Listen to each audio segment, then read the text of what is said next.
The Kratheon Empire had conquered 47 star systems in 200 years, and their warships were massive like small moons, carrying weapons that could destroy entire planets. Their shields could stop the combined firepower of a dozen civilizations, and their warrior caste had never known defeat in all their battles across the galaxy. High Commander Vexnar stood on the bridge of the flagship called Dominion's Fist, and his four eyes looked at the holographic display showing a small blue world orbiting an unremarkable yellow star. The planet was called Target 48 by the Kratheons, but its inhabitants knew it as Earth. Sensor Chief Kralik checked his instruments and his mandibles clicked with amusement as he reported that the scans confirmed minimal orbital defenses around the planet. There were only a few dozen primitive satellites and stations floating in space with no planetary shields and no energy signatures that would indicate advanced weapons platforms anywhere near the world. Vexnar felt disappointed because after the brutal 6-month campaign against the Vorlan Confederacy, he had hoped for a worthy challenge and something that would test his skills as a commander. Instead, they had traveled 3 months through hyperspace to conquer what looked like a backwater world with barely any defenses. He asked how many vessels were in the human defense fleet, and Kralik told him there were approximately 200 small craft in orbit and nearby space. None of the human ships exceeded 2 kilometers in length, and their weapons appeared to be primitive projectile systems and early-stage directed energy weapons that would be useless against Kratheon shields. The bridge crew erupted in jeering laughter because 200 ships seemed like a joke, when the Kratheon invasion force numbered 8,000 warships, and each one was capable of destroying those tiny human vessels with a single volley of plasma fire. Communications Officer Trelvan noted that the humans had not even tried to make contact or send any messages to the approaching fleet. He wondered if perhaps the humans did not realize that the Kratheons were there in their system and preparing to attack. Vexnar disagreed and said that the humans knew the Kratheons were present, because if you looked at their formation, you could see they were positioning themselves between the invasion fleet and their homeworld. It was brave, even if it was completely futile and pointless against such overwhelming force. He admired courage even in those who were about to be conquered and enslaved, because bravery was something the warrior caste respected. The humans would make excellent slaves once they understood the futility of resistance and accepted their new place in the Empire. Vexnar gave the order for all ships to advance in formation and declared they would give the humans one chance to surrender peacefully. If the humans refused the generous offer, then the Kratheons would annihilate half their fleet as a demonstration of power, and then proceed with the planetary occupation and enslavement. The vast Kratheon armada began moving forward, and 8,000 warships moved in perfect synchronization, like a school of deadly fish. Their hulls gleamed with reflected light from Earth's sun, and it was a sight that had broken the will of countless civilizations before the first shot was ever fired in battle. On the human command ship called the USS Defender, Admiral John Carter watched the alien fleet approach with an expression that his crew could not quite read or understand. At 62 years old, Carter had spent 4 decades in the United States. Space Force in the last 10 years had been spent preparing for exactly this moment. Lieutenant Commander Lisa Brooks reported from the tactical station that the Kratheon fleet was entering lunar orbit and maintaining the same formation they had used at Proxima and Alpha Centauri during their previous conquests. The sensor officer, Lieutenant Jake Morrison, confirmed the report and added that there were 8,000 capital ships with multiple escorts, and the energy signatures matched the projections exactly. Captain Helen Price was Carter's executive officer, and she stood beside his chair asking if the Kratheons had any idea what they were about to face. Carter replied quietly that no, they did not have the slightest clue about what humanity had prepared. The truth was something the Kratheon Empire in all its arrogance had failed to discover during their preliminary surveillance of Earth and the solar system. They had seen a civilization with primitive spacecraft and chemical rockets and basic laser technology that seemed laughably weak. What they had not seen was buried deep beneath the surface of every continent and hidden within hollowed-out asteroids and concealed in massive facilities on the far side of the moon. Humanity had been preparing for this exact moment for 30 years, ever since the first unmanned probe had returned from deep space, with evidence that Earth was not alone in the universe. More importantly, the probe had brought back proof that the universe was not a friendly place and was filled with hostile civilizations. Lisa Brooks announced that an incoming transmission was being received from the Kratheon flagship, and Carter ordered her to put it on the main screen for everyone to see. High Commander Vexnar's image appeared, and his reptilian features twisted into what might have been intended as a smile, though it looked more like a snarl. When Vexnar spoke, the translation software rendered his words in clear English so everyone on the bridge could understand. He announced that he was High Commander Vexnar of the Kratheon Empire and informed the humans that their world had been selected for integration into the Empire. He demanded they surrender their military forces immediately and prepare their population for processing and enslavement. He promised that if they complied, then their species would be allowed to serve the Empire, but if they resisted, then they would be exterminated down to the last child. The humans had 1 hour to respond to the ultimatum. The transmission ended abruptly, and Helen Price turned to Carter, commenting that the aliens were quite arrogant in their demands. Carter admitted that the Kratheons had earned their arrogance through conquest because they had successfully conquered 47 star systems and had never lost a single battle in their entire history. He paused for dramatic effect before adding that their perfect record would end today. Carter pressed the communication button on his command chair and spoke with authority as he gave the authorization code Sierra Victor 79. He ordered all stations to activate Project Guardian and repeated the command for emphasis, stating clearly that Project Guardian was now fully active. Across Earth and on the Moon and throughout near-Earth space systems that had remained dormant and hidden for 3 decades suddenly hummed to life with tremendous power. Massive doors opened in mountains and asteroid surfaces split apart, revealing hidden installations, and lunar regolith shifted as enormous structures rose from beneath the gray dust. The war for Earth was about to begin, and the Kratheon Empire had made a fatal miscalculation in their assessment. They had assumed that a species capable of only basic spaceflight could not possibly pose any threat to their mighty fleet. They were about to learn why humanity's favorite activity throughout all of recorded history had been finding new and innovative ways to kill each other. And after 30 years of preparation, humanity had become very good at the art of war. High Commander Vexnar watched the countdown timer with growing impatience as the minutes ticked away slowly, and 30 minutes had already passed, with no response from the humans. There was not even a plea for mercy or an attempt to negotiate better terms for their surrender. Communications. Officer Trelvon confirmed that there was still no communication coming from any of the human vessels in orbit. Vexnar declared that the humans had chosen extinction by their silence and ordered his crew to prepare to demonstrate the full power of the Kratheon Empire.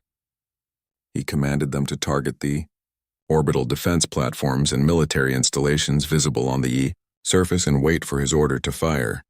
Sensor Chief Kralik suddenly stiffened at his station, and his antenna began twitching rapidly as unusual readings appeared on his screens. He reported that he was detecting strange energy readings across the human planet from multiple sources, and that underground facilities were opening everywhere.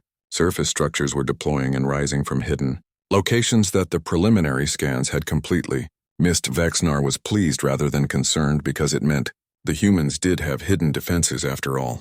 He stated that he preferred when primitive species showed some spirit and fighting capability, rather than surrendering immediately without any resistance. He asked Kralik how many installations were being detected across the planet and its moon. Kralik started counting, but the numbers kept climbing rapidly as more and more energy sources came online. He reported 50 installations, then 100, then 200, and the count continued rising. His voice became uncertain as he announced that there were now over 1,500 distinct energy signatures across the planet and moon. Vexnar frowned because 1,500 installations seemed excessive for a primitive species, but it would not matter against Kratheon military might. He demanded to know what type of weapons the installations were deploying and whether they matched any known designs. Kralik paused while checking his instruments and rechecking them because the readings seemed impossible. He reported that the energy signatures did not match any known weapon system in the entire Kratheon military database. The weapons appeared to be some form of directed energy system, but the power output readings were completely absurd. He stated nervously that if the sensor readings were accurate, then each installation was generating power equivalent to a small star. Vexnar snapped that such readings were impossible because The humans barely had fusion technology according to all the intelligence reports. He insisted that the sensors must be malfunctioning and ordered Kralik to run full diagnostics immediately. Before Kralik could complete his diagnostic check, every screen on the bridge suddenly displayed the same image without any input from the crew. A human wearing a dark blue uniform sat in what appeared to be a command center, and the gray-haired man looked directly at the camera with calm, cold eyes that showed no fear. The human identified himself as Admiral John Carter of the United Earth Defense Force and addressed the Kratheon fleet directly. He stated that the Krathions had entered human space with hostile intent and had threatened his people with slavery and death. Carter declared that humanity rejected the ultimatum completely and utterly. He leaned forward slightly before adding that the Krathions should have conducted better reconnaissance of their target. Carter ordered the Kratheon fleet to turn around and leave the solar system immediately, and warned that this was their only chance to leave alive. The transmission ended as abruptly as it had begun, and the bridge remained silent for several long seconds. Then the crew erupted in laughter because the idea of primitive humans threatening the mighty Kratheon Empire seemed absurd and ridiculous. Vexnar allowed himself a thin smile and acknowledged that the humans had courage even if they lacked wisdom. He observed that courage without strength was merely foolishness and nothing more. Vexnar raised his hand to signal the attack and commanded all ships to commence firing immediately. He wanted to show the humans the price of their defiance and make an example that other species would remember. 8,000 Kratheon warships opened fire simultaneously, and the combined firepower was devastating beyond imagination. Plasma beams and particle cannons and fusion missiles streaked toward Earth, and toward the satellites and toward the moon in a display of destruction. It was enough concentrated firepower to sterilize a dozen planets and turn them into lifeless rocks. Then the humans fired back with their secret weapons, and everything changed in an instant.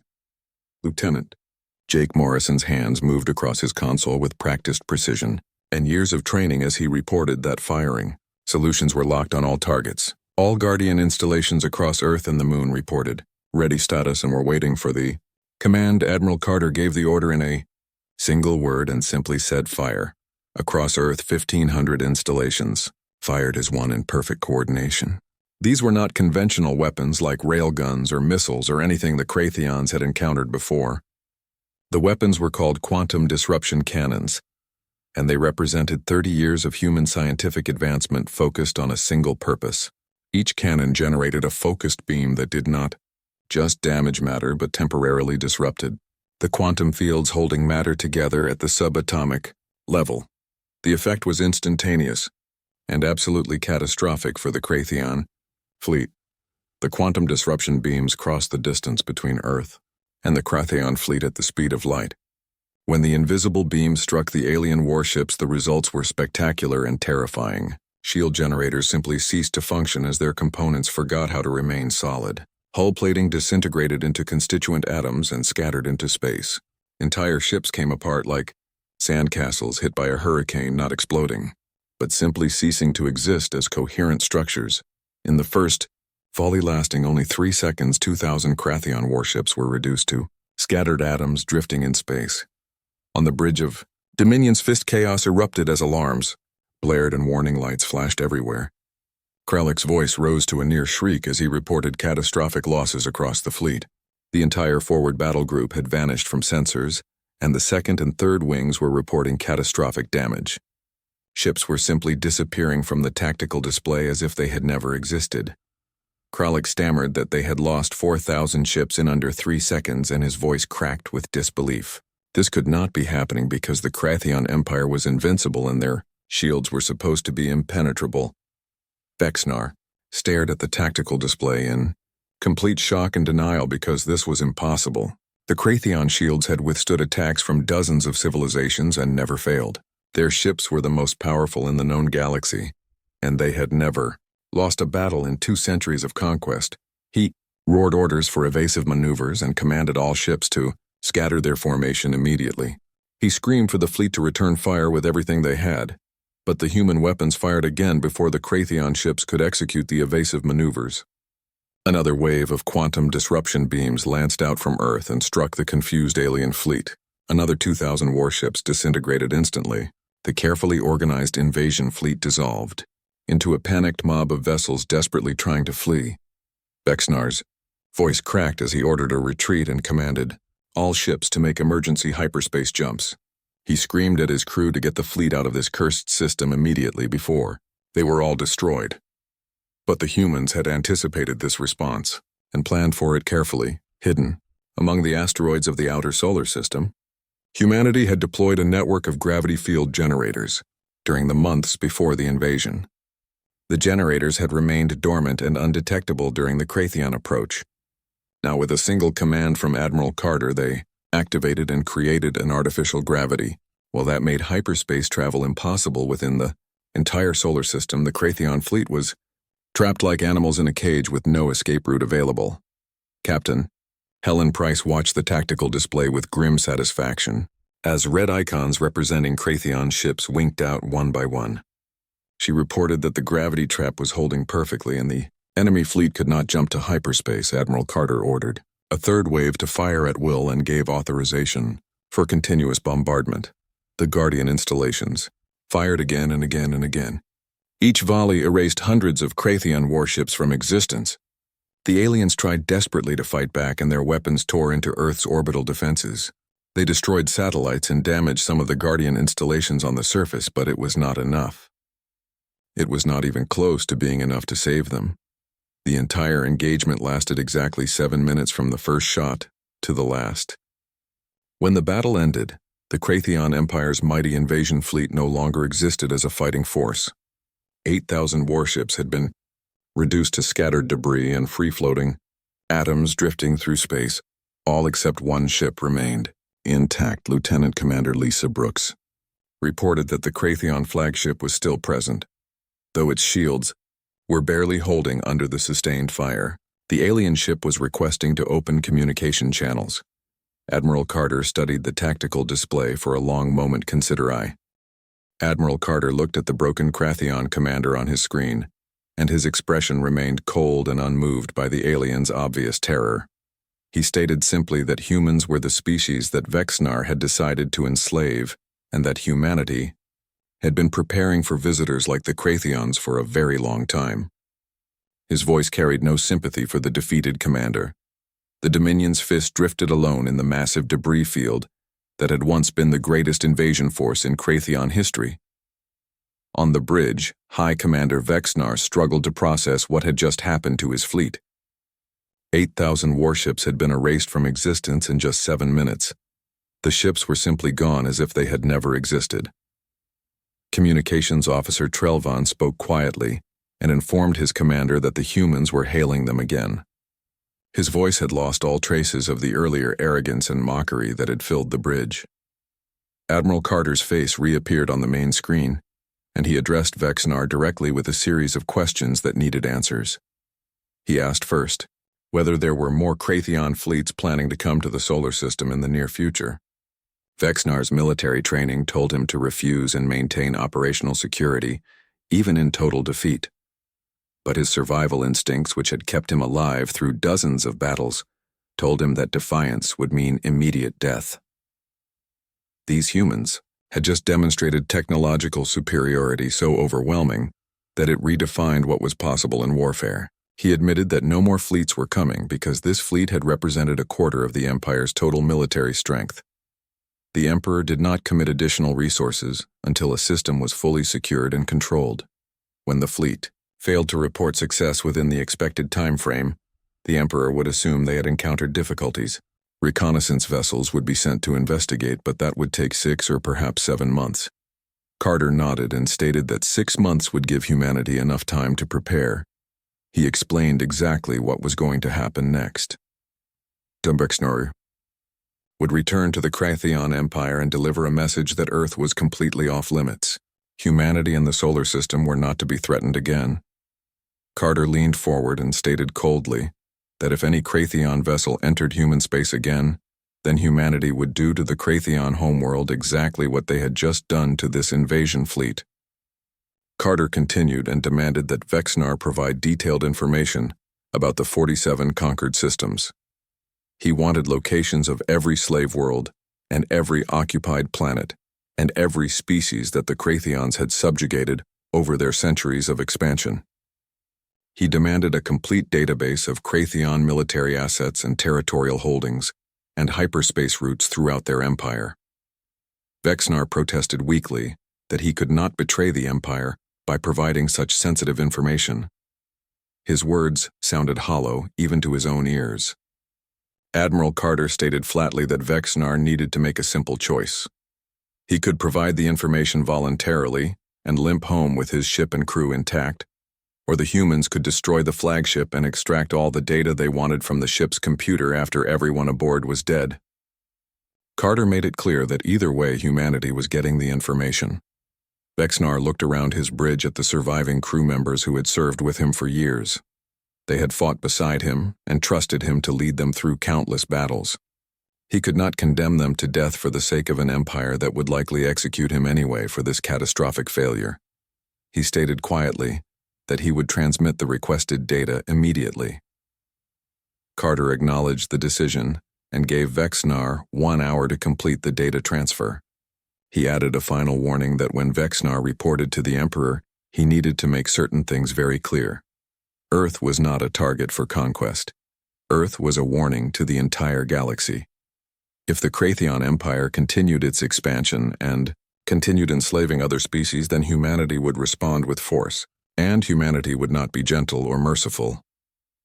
Captain Helen Price turned to Admiral Carter after the transmission ended and raised an eyebrow. She commented that threatening to attack the Crathian homeworld was quite bold. She asked whether humanity could actually back up such a threat if it came to that.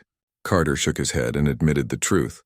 The Guardian installations had just fired at near maximum capacity for 7 minutes straight. The power requirements had been enormous, and it would take months to rebuild the depleted fuel reserves. Some of the installations had sustained damage from Crathian return fire and would need significant repairs. If another major fleet arrived tomorrow, then Earth would be in serious trouble because the weapons needed time to recharge. Lieutenant, Commander Lisa Brooks smiled slightly and observed that the Crathians did not know about those limitations. By the time the aliens figured out the truth, humanity would be ready again. More installations would be built, and the weapon designs would be improved with longer range and greater power output. Carter stood from his command chair and began issuing orders. He told Lieutenant Jake Morrison to start analyzing all the battle data immediately. He wanted a comprehensive report on weapon effectiveness and power consumption rates and any system failures that had occurred. He instructed Lisa to coordinate with all ground teams for complete damage assessment across Earth and the Moon. He told Helen that she was coming with him because they needed to brief the President on everything that had happened. In the Oval Office, President Daniel Foster listened to Admiral Carter's detailed report with the same calm demeanor he brought to every crisis during his presidency. At 58 years old, Foster had led the nation through economic challenges and devastating natural disasters, but nothing had prepared him for first contact with hostile aliens. President Foster stated that humanity had won the battle. Carter corrected him carefully and said that humanity had survived the first attack. The Crathians had underestimated Earth completely because they thought humans were primitives with simple rockets and basic lasers. They had no idea about the quantum disruption technology. The next enemy might be more cautious and better prepared. Foster asked whether Carter believed there would be another enemy coming eventually. Carter explained that humanity had just learned there were at least 47 enslaved civilizations suffering under Crathian rule. That meant 47 species that had been conquered and forced into slavery. The Crathians were apparently just one empire among many in the galaxy. The galaxy was far bigger than anyone had imagined, and it seemed to be filled with civilizations that thought slavery and conquest were perfectly acceptable behaviors. Carter stated firmly that yes, there would be another enemy. Maybe not immediately and maybe not next year, but eventually someone else would decide that Earth looked like an easy target worth attacking. President Foster asked what Carter recommended as the next course of action. Carter stated that humanity needed to continue Project Guardian by building more installations and making them bigger and better. The weapons needed to be improved with extended range and increased power output. But more than that, Carter believed, humanity needed to take the fight to the enemy rather than waiting. Foster seemed surprised and asked whether Carter wanted to go on the offensive against alien empires. Carter said he wanted to free the slave worlds. Every species the Crathions had conquered and every civilization they had enslaved represented potential allies for humanity. More importantly, it was simply the right thing to do. Humanity now had the power to make a real difference in the galaxy. How could they not use that power to help others? Helen Price spoke up and pointed out that liberating 47 star systems would require a massive military operation. They would be fighting the entire Crathion Empire on its home territory far from Earth. Carter acknowledged that truth but asked them to consider the alternative. Humanity could sit on Earth and build defenses and wait for the next threat to arrive. Meanwhile, billions of sentient beings would remain in chains and suffering. He asked if that was who humanity wanted to be as a species. Were they the people who had the power to help, but chose to hide behind walls? President Foster walked to the window and looked out at the rose garden. Beyond the garden and beyond the atmosphere, debris from 8,000 alien warships orbited the planet. The world had fundamentally changed. Humanity had changed. Foster turned and gave his authorization for Carter to begin planning a liberation campaign. However, he made it clear they would do this intelligently. They would gather complete intelligence and build strong alliances and understand the enemy thoroughly before striking. When humanity moved, it would be with overwhelming force and certainty of victory. Carter acknowledged that he understood perfectly. Foster added one more concern about the other nations of Earth. The Chinese and Russians and Europeans had all contributed resources and technology to Project Guardian. They would demand a voice in deciding what came next. Carter revealed that he had already scheduled a meeting with the United Nations Security Council for the following day. This was humanity's fight, and not just America's alone. Everyone would need to work together for what was coming. 6 months after the Battle of Earth, a small human fleet emerged from hyperspace at the edge of the Vorlan home system. The fleet consisted of 20 new warships, and each vessel represented cutting-edge design, incorporating lessons learned from captured Crathion technology. The ships were sleek and deadly-looking, with quantum disruption cannons built directly into their hulls. The flagship, called the UES Liberty, was under the command of Captain Alan Cooper. At 45 years old, Cooper had been personally selected by Admiral Carter for this critical first mission. He possessed both tactical brilliance in combat and diplomatic skills for negotiation. Liberating the Vorlans would require more than just military force, because humanity needed to convince them that Earth came as liberators rather than new conquerors. Commander Patricia Wells served as Cooper's executive officer, and she checked her displays carefully. She reported that all 20 ships were showing ready status. The quantum disruption cannons were fully charged and standing by for combat. Sensors were detecting approximately 200 Crathion vessels in orbit around the planet called Vorla Prime. The formation matched standard occupation force, configuration used by the Empire. Lieutenant Benjamin Gray operated the tactical station and observed that the Crathion ships did not appear to be expecting any trouble. Their defensive shields were powered down to minimum levels, and most of the vessels seemed to be in standby mode rather than combat readiness. Cooper nodded at the assessment, because 200 ships would have been impossible odds for the old human space fleet. But these new vessels, equipped with miniaturized quantum disruption technology and powered by advanced fusion reactors, could handle those numbers easily. Cooper asked whether there were any signs of civilian populations surviving on the planet below. Lieutenant Karen Miller operated the sensor station and scanned the surface carefully. She confirmed extensive urban centers across the major continents. Population estimates suggested around 4 billion Vorlans were still alive. She also detected multiple prison facilities and forced labor camps in what appeared to be a central command structure in the capital city. Patricia stated quietly that the Crathions were obviously using the Vorlans as slave labor. The captive population was probably manufacturing weapons and ships for the Empire. Cooper felt anger rising in his chest, but pushed the emotion down because anger interfered with clear thinking. He instructed Benjamin to calculate firing solutions on every Crathion vessel in orbit. However, he added one critical restriction. The human fleet would not fire until the Crathions fired first.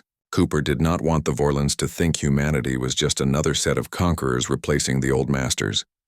Benjamin acknowledged the unusual order and began working on the targeting solutions. Cooper told Karen to open a communication channel broadcasting on all frequencies. The message needed to reach both the Krathion fleet and the surface of Vorla Prime simultaneously. Karen confirmed the channel was open and ready. Cooper stood and straightened his uniform before speaking. He identified himself as Captain Alan Cooper of the United Earthship Liberty, representing the United Nations of Earth. He addressed the Krathion occupation forces directly and ordered them to withdraw from the system immediately. He declared that Vorla Prime was now under Earth's protection. Then he addressed the Vorlan people and explained that humans from the planet Earth had come to free them from Krathion tyranny. He asked only that the Vorlans not interfere with the coming battle. Their liberation was beginning today. He made a cutting motion and Karen closed the transmission. Patricia commented that the message was quite bold. She predicted that the Krathions would not simply leave without a fight. Cooper agreed that he knew exactly how the Krathions would respond. But the Vorlans needed to hear humanity's message. They needed to know that someone in the galaxy cared about their suffering.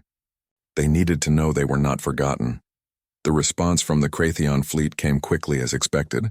Ship after ship powered up their shields and weapons systems.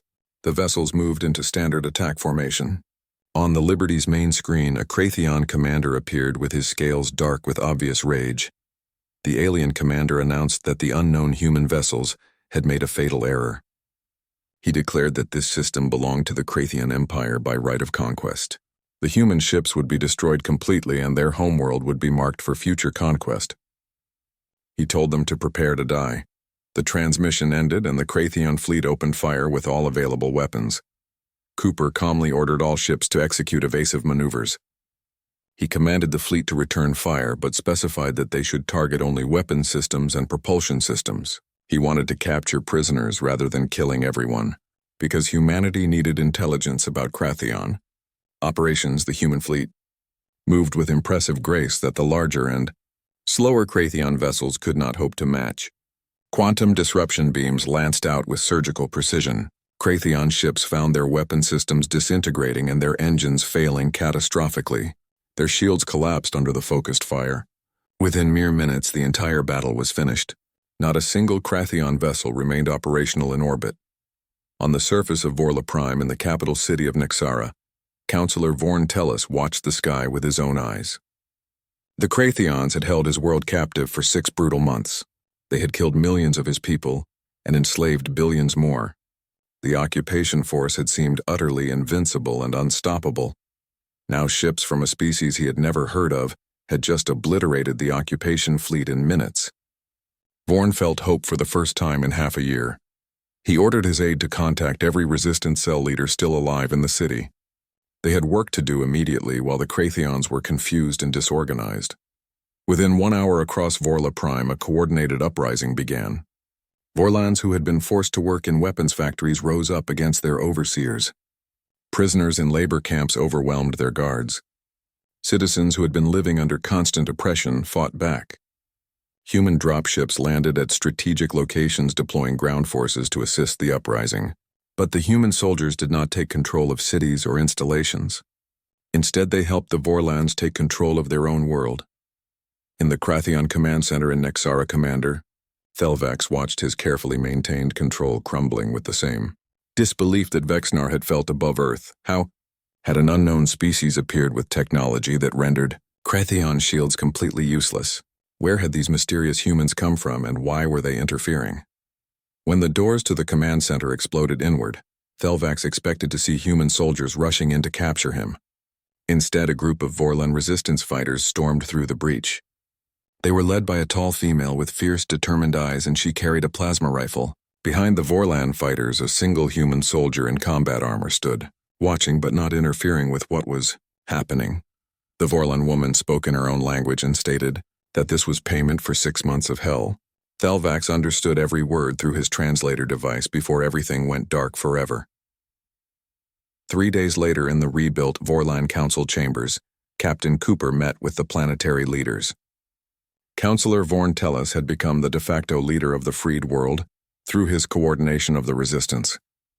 He studied the human captain carefully with cautious eyes.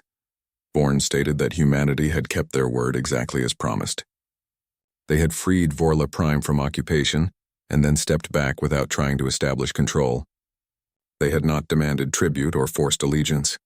He asked why humans would do this when every other species in the galaxy seemed to operate through conquest and domination.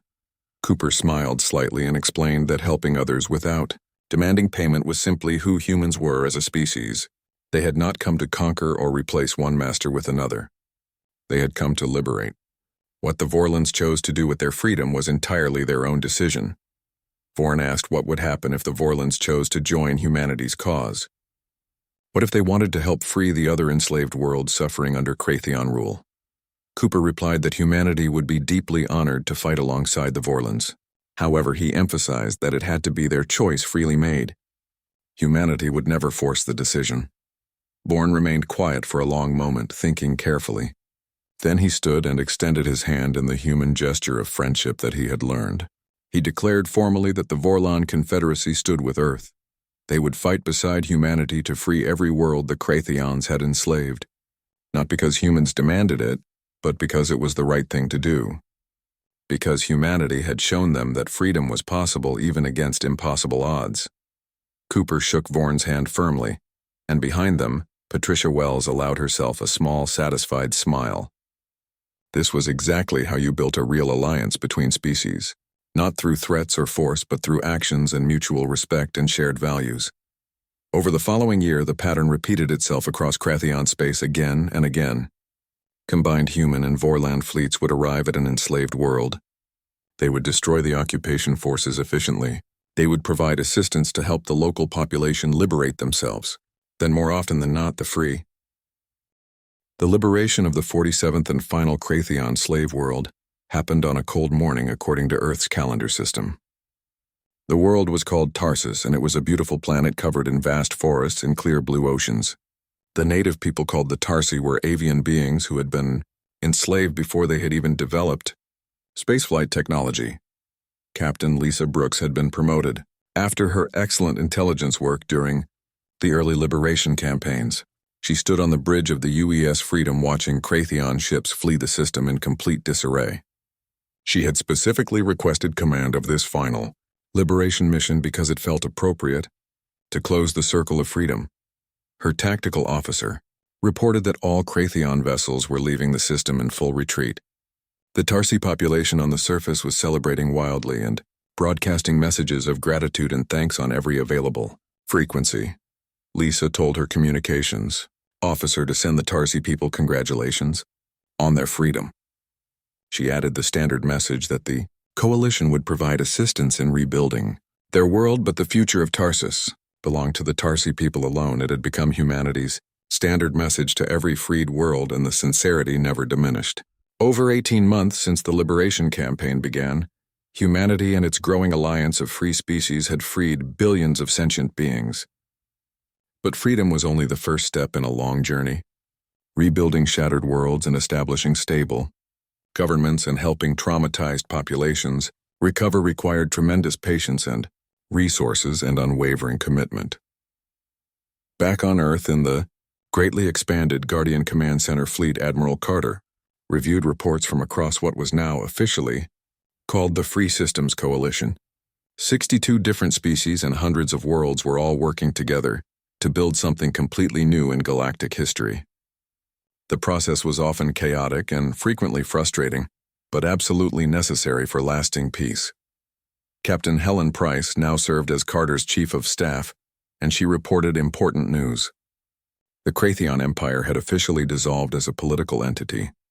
Emperor Zalvos had stepped down from power voluntarily. The Kratheon homeworld had established a democratic council system and formally requested to join the coalition as an equal member. Carter asked whether they were certain this was not some kind of elaborate trick or deception. Helen explained that they were as certain as possible. Given the circumstances, humanity had monitoring stations throughout the Kratheon home system watching everything. The Kratheon military had been reduced to a small defense force only. They had also started paying reparations to all the species they had enslaved over centuries. The change appeared to be genuine and sincere. Carter nodded slowly and stated that the Crathians would get exactly one chance to prove themselves. If they showed any signs of backsliding, or started rebuilding their military for conquest, or displayed any indication of returning to their old ways, then humanity would shut them down immediately and permanently.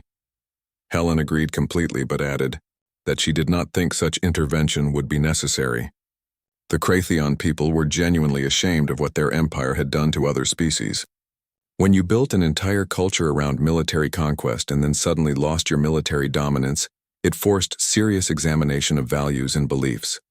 A priority alert suddenly flashed on Carter's main screen. He frowned and opened the message, then his expression became deadly serious. He told Helen they had a significant problem. Long-range sensors positioned at the edge of Coalition space had detected a massive fleet entering their territory.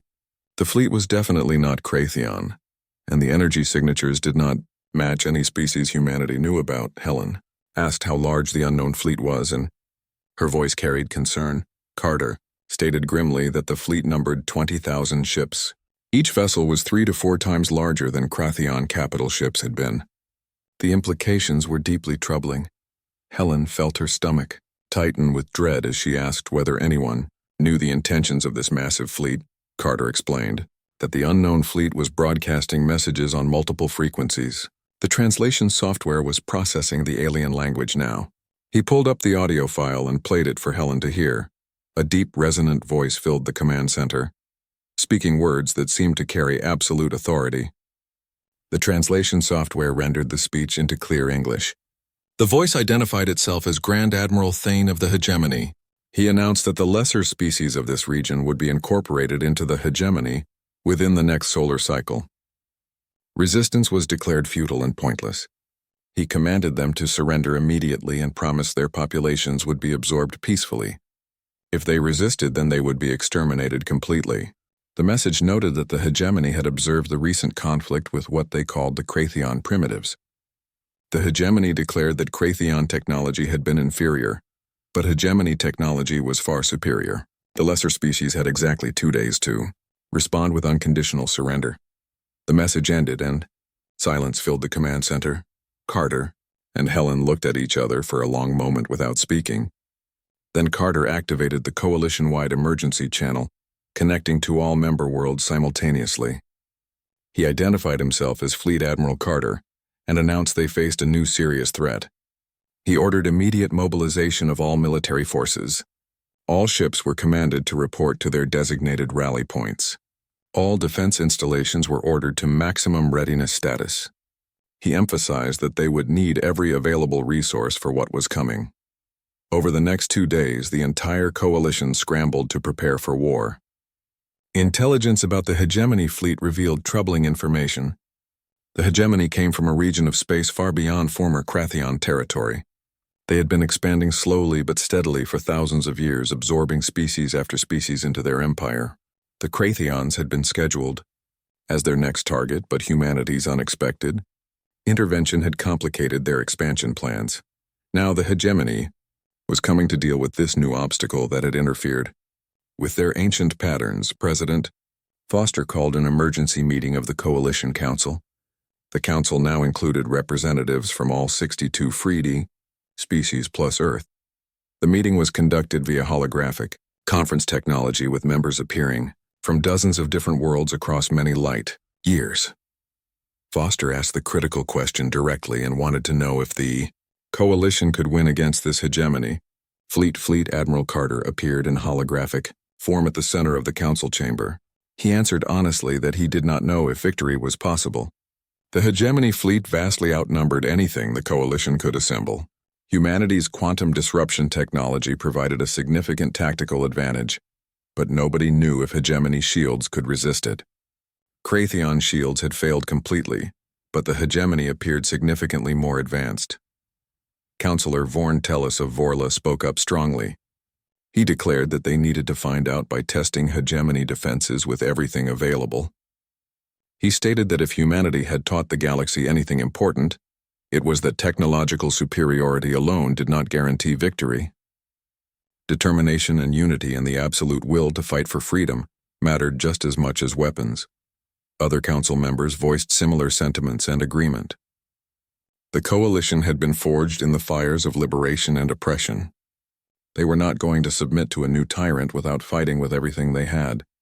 Carter stated that they needed a comprehensive strategy. They could not meet the hegemony in open space because overwhelming numbers would crush them.